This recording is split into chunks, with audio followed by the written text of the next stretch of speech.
ಎಲ್ಲರಿಗೂ ನಮಸ್ಕಾರ. Welcome back to my channel. ನೀವು ನೋಡ್ತಾ ಇದ್ದೀರಾ ಸೂಪರ್ ಕಿಚನ್ ಕನ್ನಡ ಚಾನಲ್. ಬನ್ನಿ, ಇವತ್ತು ಒಂದು ಈವ್ನಿಂಗ್ ಸ್ನ್ಯಾಕ್ಸ್ ರೆಸಿಪಿ ಆದಂತಹ ಬ್ರೆಡ್ ಮಸಾಲಾ ಟೋಸ್ಟನ್ನು ಬೇಕ್ರಿ ಸ್ಟೈಲ್ನಲ್ಲಿ ಹೇಗೆ ಮನೆಯಲ್ಲಿ ಸುಲಭವಾಗಿ ಮಾಡ್ಕೊಳ್ಬೋದು ಅಂತ ನೋಡ್ಕೊಳ್ಳೋಣ. ಮಸಾಲೆಗೆ ಬೇಕಾಗಿರುವಂಥ ಇಂಗ್ರೀಡಿಯೆಂಟ್ಸ್ಗಳು: ಒಂದು ದಪ್ಪ ಈರುಳ್ಳಿ, ಒಂದು ಟೊಮೊಟೊ, ಒಂದು ಹಸಿಮೆಣಸಿಕಾಯಿ ಸಣ್ಣದಾಗಿ ಹೆಚ್ಕೊಳ್ಬೇಕು. ಹಾಗೆ ಒಂದು 1/4 kg ಎಲೆಕೋಸು, ಒಂದು ದಪ್ಪ ಮೆಣಸಿನಕಾಯಿ, ಹಾಗೆ ಒಂದು 6 ಸ್ಲೈಸ್ನಷ್ಟು ಬ್ರೆಡ್ಡು, ಹಾಗೆ ಅಚ್ಕಾರದ ಪುಡಿ, ಒಂದು ಸ್ವಲ್ಪ ಅರಿಶಿನ ಪುಡಿ, ಒಂದು ಅರ್ಧ ಚಮಚದಷ್ಟು ಗರಂ ಮಸಾಲೆ ಬೇಕಾಗುತ್ತೆ.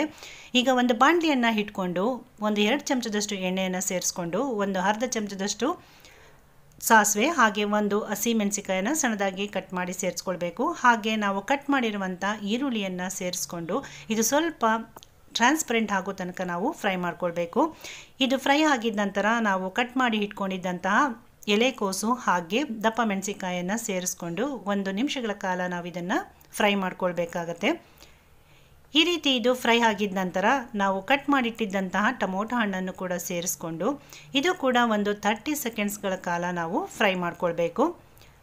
ಇದು ಫ್ರೈ ಆಗಿದ ನಂತರ ನಾವು ಇಟ್ಕೊಂಡಿದ್ದಂಥ ಡ್ರೈ ಸ್ಪೈಸಸ್ಗಳಾದಂಥ ಅಚ್ಕಾರದ ಪುಡಿ, ಗರಂ ಮಸಾಲ ಪುಡಿ, ಹಾಗೆ ಅರಿಶಿನ ಪುಡಿಯನ್ನು ಸೇರಿಸ್ಕೊಂಡು ರುಚಿಗೆ ತಕ್ಕಷ್ಟು ಉಪ್ಪನ್ನು ಸೇರಿಸ್ಕೊಳ್ಳೋಣ. ಹಾಗೆ ಒಂದು 1/4 ಚಮಚದಷ್ಟು ನಾನಿಲ್ಲಿ ಸಕ್ಕರೆಯನ್ನು ಕೂಡ ಸೇರಿಸ್ಕೊಳ್ತಾ ಇದ್ದೀನಿ. ಹಾಗೆ ಒಂದು ಅರ್ಧ ಹೋಳಿನಷ್ಟು ನಿಂಬೆಹಣ್ಣನ್ನು ಸೇರಿಸ್ಕೊಳ್ಬೇಕು. ಇವಿಷ್ಟನ್ನು ಸೇರಿಸಿದ ನಂತರ ನೀಟಾಗಿ ಇದು ತರಕಾರಿ ಒಟ್ಟಿಗೆ ಮಿಕ್ಸ್ ಆಗೋ ರೀತಿಯಲ್ಲಿ ಮಸಾಲೆಯನ್ನು ನಾವು ಮಿಕ್ಸ್ ಮಾಡ್ಕೊಳ್ಳೋಣ. ಇದು ಒಂದು 20 ಸೆಕೆಂಡ್ಗಳ ಕಾಲನಾದರೂ ನಾವು ಫ್ರೈ ಮಾಡ್ಕೊಳ್ಬೇಕಾಗತ್ತೆ.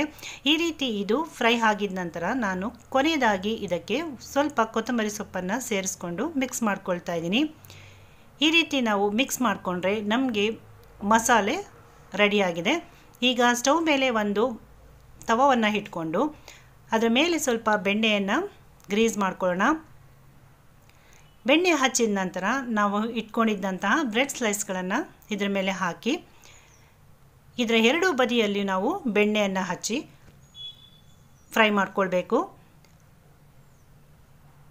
ನೋಡಿ, ಈಗ ಇದರ ಇನ್ನೊಂದು ಬದಿಯಲ್ಲೂ ನೋಡಿ ಈ ರೀತಿಯಾಗಿ ನಾವು ಫ್ರೈ ಮಾಡ್ಕೊಳ್ಳೋಣ. ನೀವು ಬೆಣ್ಣೆ ಬದಲು ತುಪ್ಪ ಅಥವಾ ಎಣ್ಣೆ ಯಾವುದನ್ನಾದರೂ ಹಾಕ್ಕೊಳ್ಬೋದು.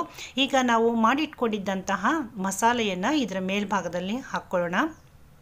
ಇಲ್ಲಿ ನಾವು ತರಕಾರಿಯನ್ನು ಕಟ್ ಮಾಡಿ ರೆಡಿ ಮಾಡಿ ಇಟ್ಕೊಂಡಿದ್ರೆ ಈ ಸ್ನ್ಯಾಕ್ಸ್ ರೆಸಿಪಿಯನ್ನು ಕೇವಲ 5 ನಿಮಿಷದಲ್ಲಿ ನಾವು ರೆಡಿ ಮಾಡ್ಕೊಳ್ಬೋದು.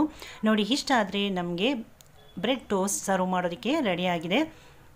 ಹೀಗೆ ಉಳಿದಿರುವಂಥ ಬ್ರೆಡ್ಗಳನ್ನು ನಾನಿಲ್ಲಿ ರೋಸ್ಟ್ ಮಾಡ್ಕೊಳ್ತಾ ಇದ್ದೀನಿ.